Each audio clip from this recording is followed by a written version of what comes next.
Dave Aranda is putting his defensive mastermind reputation on the line in this spring transfer portal window.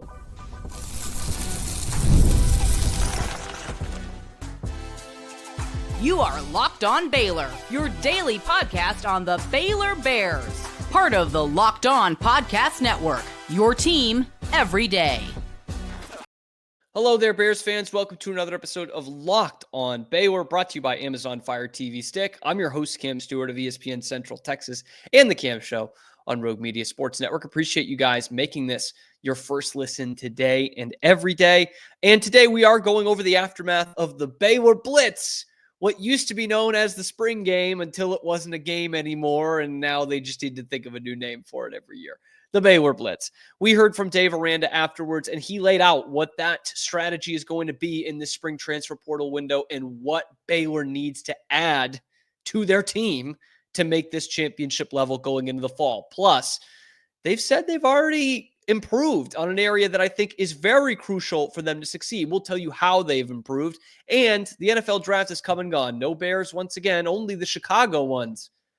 So when is Baylor going to have some players drafted again? All that and more coming up on this episode of Locked On Baylor, starting with the transfer portal. Because Dave Aranda talked after the Baylor Blitz, baby, the spring finale on Saturday. And he did give, by the way, he did give his reasoning as to why he doesn't want to do a spring game. I don't know if he really got the chance to be asked that last year, but someone asked him this year and he said, look, there's a lot of things. You know, there's an injury thing, which players get hurt in practice all the time. I don't really get that one. He's like, there's an injury thing, and you know, these things get recorded and they're put on TV, and you know, people can come in and see whatever we're doing.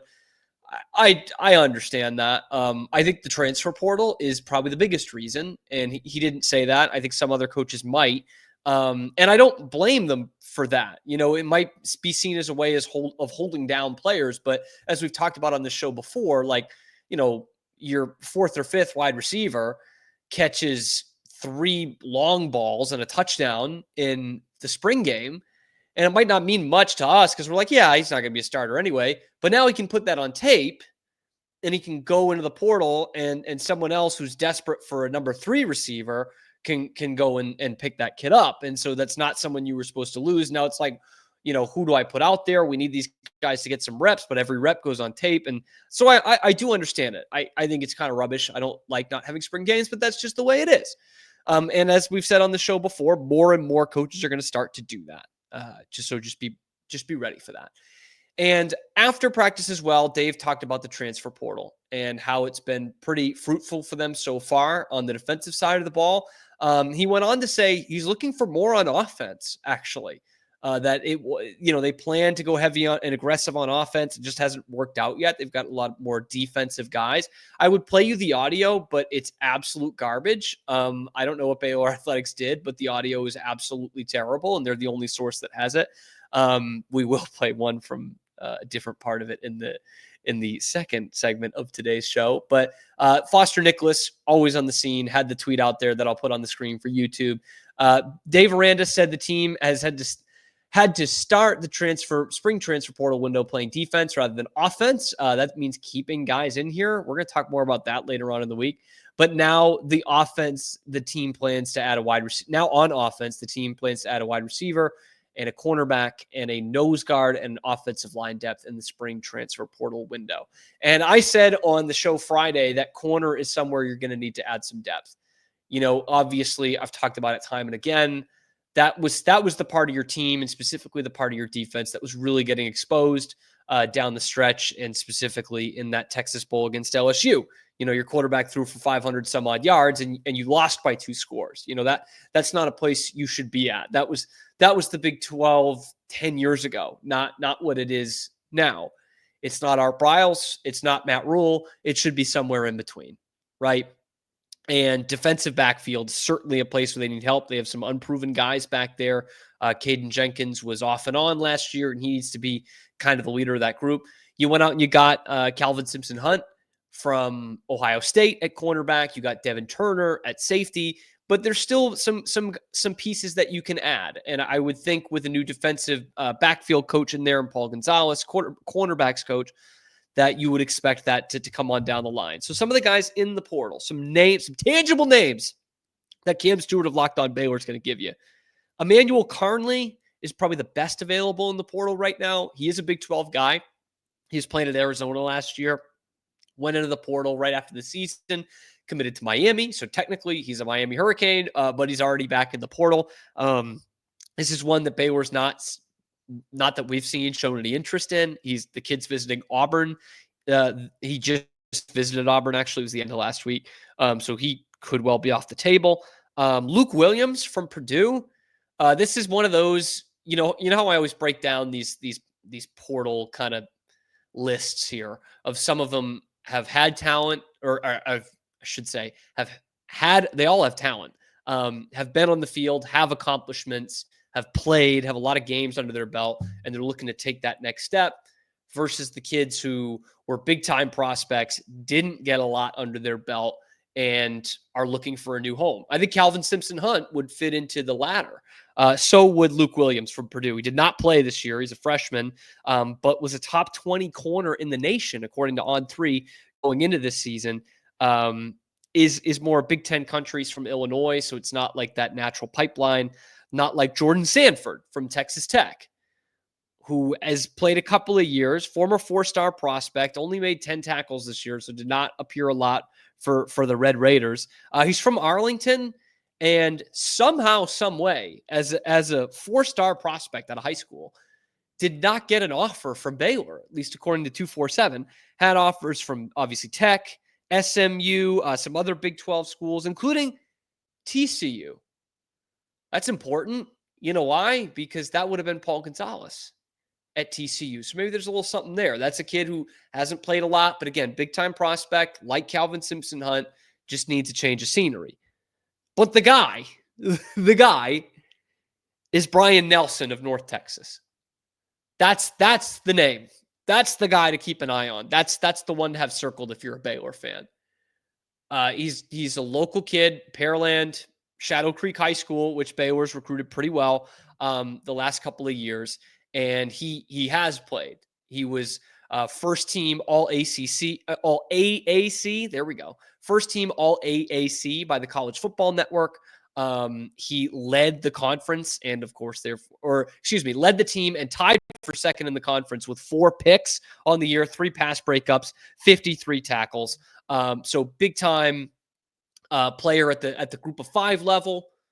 Played his high school football in Texas, didn't have a Baylor offer out of high school, more lower level schools. And one of them, not for nothing, this is usually the position coaches that do this, obviously, but not for nothing, Texas State in 2022. The head coach was Jake Spavital. So maybe there's a bit of a relationship there. But certainly if you're looking at cornerbacks that are still in the portal, like Karnley's visiting Auburn, that literally the next guy, according to On3, that's uncommitted is Brian Nelson of UNT. And he checks all those boxes. And if you're able to get this is where the transfer portal can be beautiful for a school like Baylor. If you're able to get Brian Nelson and Calvin Simpson-Hunt, that shows that those are 2 guys from the same state, right? Both Texas high school football players, Calvin Simpson-Hunt from Waxahachie and Pearland for Brian Nelson. They were on 2 different recruiting paths. Calvin Simpson-Hunt, the big fish, right? Ohio State. Brian Nelson, UNT with some smaller offers. Brian Nelson is the one with the honors and the snaps. Calvin Simpson-Hunt does not have it, but he has a national championship ring. You can bring those guys together in the same offseason. That's a big time plus for your cornerbacks room.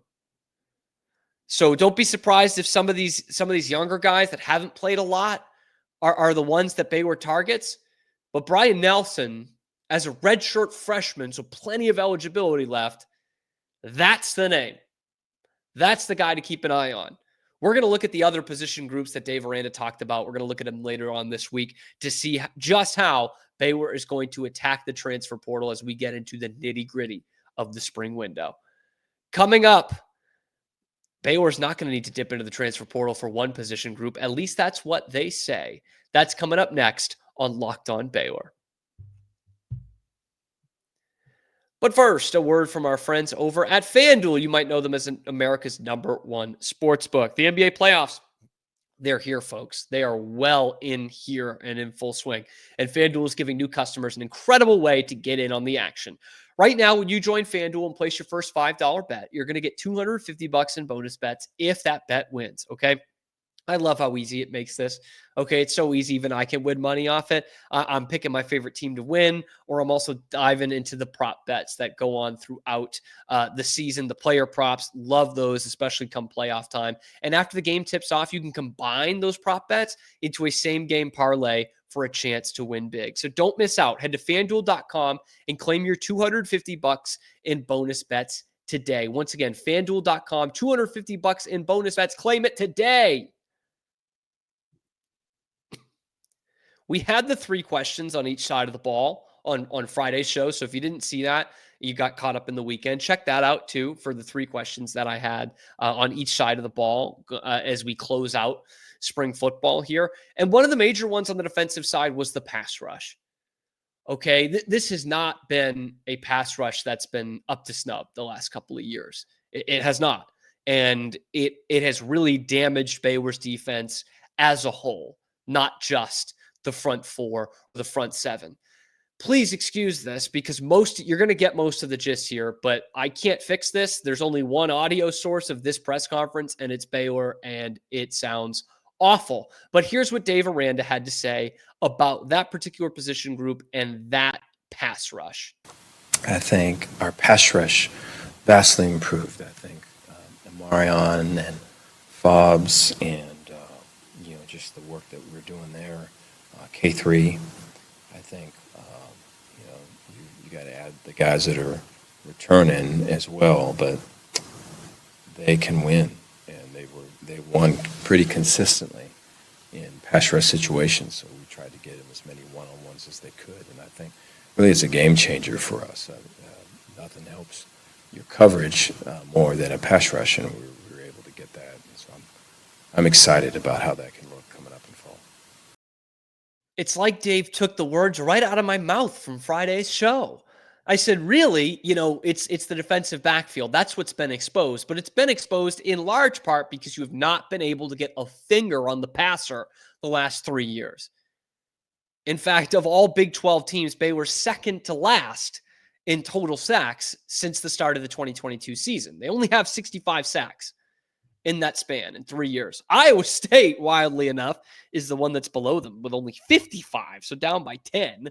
And they've been pretty successful in the Big 12 the last few seasons, but without a championship ring to show for it. So I'm not like, oh yeah, you know what? It didn't look very good. No, the stats are saying it's not good. In fact, Baylor has not had a pass rusher get 5 sacks in a season since 2021. And 2021 was the only year under Dave Aranda that Baylor's been able to boast that. They had 2 guys that did that, Terrell Bernard and Gabe Hall, 7.5 and 6 sacks. So to not have anybody getting 5 sacks in a year is not good at all. In fact, Colorado, in 2 years under Deion Sanders, they've had guys with 5 sacks or more in both of those seasons. Or if you want to look at one of the consummate programs in this conference over that span, it's Kansas State, Chris Kleiman. They have had at least one player with 5 or more sacks in a season every year going back to 2018. That predates Chris Kleiman. And twice they've had guys get into double-digit sacks. It's been a long time since Baylor's had that. So you see a school like Kansas State, a program like Kansas State that has been to the Big 12 mountaintop since in the time that you have not, right? 2021, Baylor won it. 22, Kansas State won it. And they have done it with a dominant front line and getting after the passer. And it's not like they've got a bunch of corners going in the NFL draft. They're a shutdown defensive team because they build from the front back. And they can disrupt a quarterback. Baylor can't. We've had a lot of promise with these guys over the last few years. TJ Franklin, Garmin Randolph, Gabe Hall, these freak athletes who are, nobody can match up with them. They're on the freak list. They're the secret weapons. And the only thing that's common about them is that they can't get after the quarterback. Jackson Player was a sack artist at Tulsa in the AAC. Comes here and I think he got 1 sack the whole year. And here you look at your team, 24 sacks of all of last year, and 9 of them came in the same game. More than a third of your sack total came in one game. And it wasn't even good enough to win that game. That was against Colorado. I know you guys don't need another reminder of this, but Baylor lost that game. And why I say this is to say Dave better be right about this. Because I thought that was one of the biggest needs going into the offseason back in January. I thought that was one of the biggest needs for Baylor in the transfer portal. Find a pass rusher, man. You got a good one, a really good one, I think, in this recruiting class in Camoran Morgan, right? 4-star guy. You went out in the portal and you got Matthew Fobbs-White and Emmanuel Winston, who he mentioned in there as well. I mentioned both those guys. And maybe that is the fix. Matthew Fobbs-White comes in as a linebacker. I wouldn't be surprised at all to see him lining up on the edge. I think he, by the way, as good a season as he had, only 4 sacks. So, you're still not bringing in that 5-sack guy. And Emmanuel Winston is another guy who hasn't seen the field. So we don't know what that guy is bringing. But it is no secret how you get to winning at the top tier conferences. You've got to get to the passer. You've got to disrupt in the passing game outside of the cornerback position. Because I think Baylor's defensive backfield was not as bad as it looked at times last year. It wasn't as bad as it looked against Colorado or LSU or TCU. But when you can't disrupt anything, what do you expect? TCU in particular. I mean, Hoover throws for almost 400 yards in that game, and they don't have a semblance of a running game. Like, they have to drop back pass on every play, and you can't stop it. Kendall cooked you in that game. And again, I don't think it was a great defensive backfield by any means. I don't think it was a great cornerback room, but I certainly don't think it was that bad. But when you can't get a game wrecker at all on that side of the ball, that's what happens, man. And once again, they kind of put the eggs in the Garmin Randolph basket, and they went out and got Steve Linton, who had a decent year, but he had 3 sacks the year before, and they were all in a game against Baylor. So, these guys, they were okay at setting the edge. I think Garmin Randolph got a pick in one game, but they were not disruptive in getting to the quarterback. You had 6 sacks more this year at 24 than you did in 23 when you had 18, but that needs to continue to be a jump. And I really think with Dave Aranda putting so much on him being the play caller on this defense and changing around that staff so much, like he's kind of putting it out there. Like, no, we have the problem solved in-house already, and it's under my purview. Let's see if they've really got it solved. Because if they don't, then we're not talking about a team competing for the Big 12 championship. We're not. So anyway, I do want to know what you guys think. Am I wrong? I think it's going to be a better pass rush. I do. I said that on Friday. But do they need to go out and get more? I wouldn't be angry if they went out and got another pass rusher. But let me know what you guys think in the comment section below. Be sure to like the video, subscribe to the channel. You can find us, of course, at least every weekday, and making it your first listen today and every day. Locked On Baylor rolls on. The NFL draft is done. Once again, no Baylor Bears getting their name called. Is this a problem? Is this a deeper issue? Or should we even care as fans? That's coming up next on Locked On Baylor. But first, today's episode of Locked On Baylor is brought to you by our friends over at Gametime. I had one heck of a Friday because I was at Wrigley Field, thanks to Gametime once again. But the NBA playoffs are here, as you know, and there's no better place to be than actually in the arena and getting the atmosphere of the game. Every bucket, every defensive stop, every momentum shift feels huge. It's electric in the arena, in the arena. And with Gametime, You can be part of it without the stress of last-minute ticket hunting. Gametime makes it fast and easy to get playoff tickets, even when demand is sky high. Prices on the app actually go down as tip-off gets closer, and their last-minute deals can save up to 60%. I love using it because those prices go down, because I know I'm getting a great deal. I get to see the view from my seats before getting there. That's important at Wrigley and Fenway, where I like to go to baseball games. And also, they have the all-in pricing tool that you can toggle. So that price you see is the price you're going to pay. None of the hidden fees crap that you get everywhere else. So take the guesswork out of buying tickets with Gametime. Download the Gametime app, create an account, use the code LOCKEDONCollege for $20 off your first purchase. Terms do apply. Again, create an account, redeem the code LOCKEDONCOLLEGE, Locked On College, for $20 off. Download Gametime today. Last minute tickets, lowest prices, guaranteed. Well, it's the best TV event of the year, in my opinion, the NFL draft, at least day one. And it has come and gone. Your favorite NFL team has a whole new flock of folks.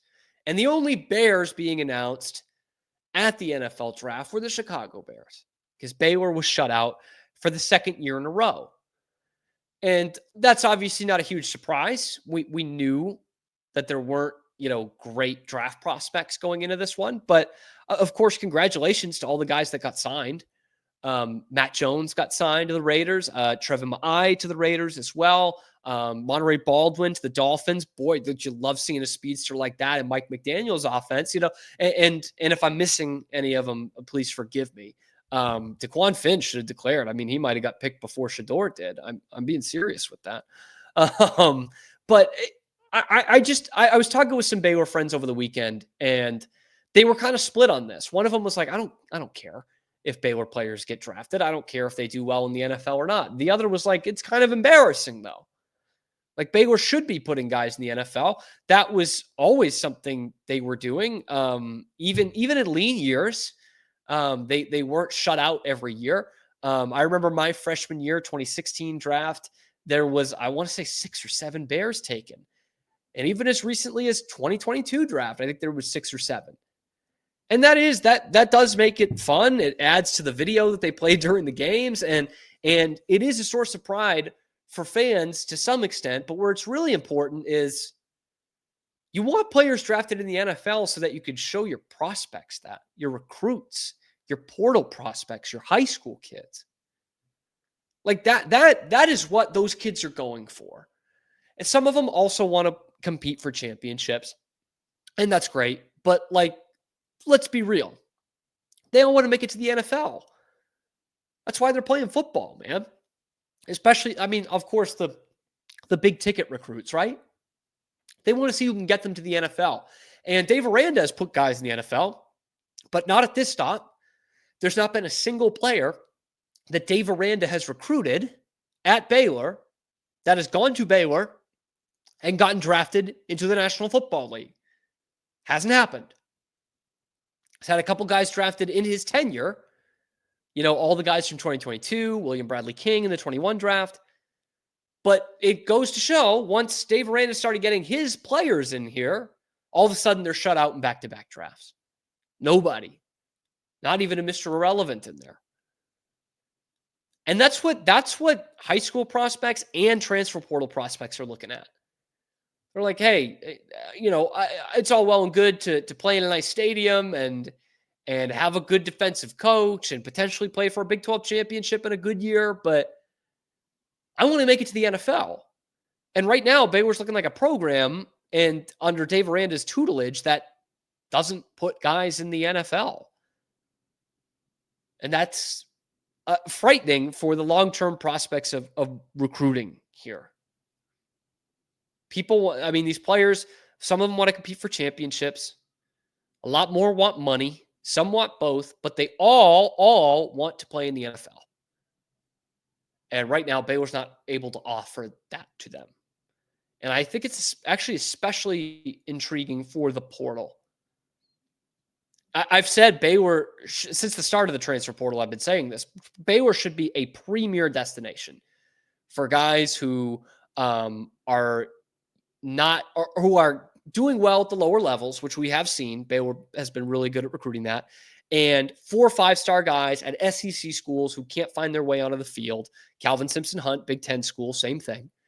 And they land at Baylor because they can compete for championships here. They're playing in the Power Four, and there's an avenue to the NFL. Baylor historically has put a lot of guys in the NFL, but it hasn't happened recently. And I'm wondering what that's going to look like next year. What Sawyer Robertson prospect's going to look like? Josh Cameron, I think he's going to have a real shot. If this pass rush is going to be so good, they're going to put a pass rusher in the NFL. Devin Turner at safety, he's going to make a shot at the NFL. I don't know, but I am intrigued by how transfer portal targets look at this and how high school recruits look at this. And maybe this is a worse sign than we thought. Maybe that is one of the things here. Baylor isn't one of the richest schools in the world in NIL, but maybe it's also because they haven't had a guy drafted in the last 2 years. Maybe. And the last one was Siaki Ika. So I guess you can technically say that Dave Aranda recruited him. He was an LSU guy and he got him in the portal. So I guess you can count that one. But he was the only one taken in 22. Remember? Or 23, 23 draft. He and Connor Galvin were supposed to be first-round picks going into the year. Connor Galvin did not get drafted, and Siaki Ika was taken in the 3rd round. So not exactly a blistering track record here over the last few seasons under Dave Aranda. But do you, the fan, even care about that? Let me know in the comment section below. Do you care about it? Do you not? Do you think it's going to hurt recruiting? Let me know in the comments. Be sure to like the video, subscribe to the channel. Of course, find us on YouTube and wherever you get your podcasts as well. That helps us out a ton if you find us on Spotify, Apple Podcasts. Hit the download, subscribe there, 5-star reviews. All that stuff helps too. And all that is what makes this the #1 Baylor sports show for you guys, not affiliated with the university, by the fans, for the fans. Subscribe to the channels as we are on the fast track to 4,000 subscribers, thanks to the great community that you guys have built in the comment section, on social media, on YouTube, and wherever you get your podcasts. We will see you tomorrow on your favorite show, Locked on Baylor.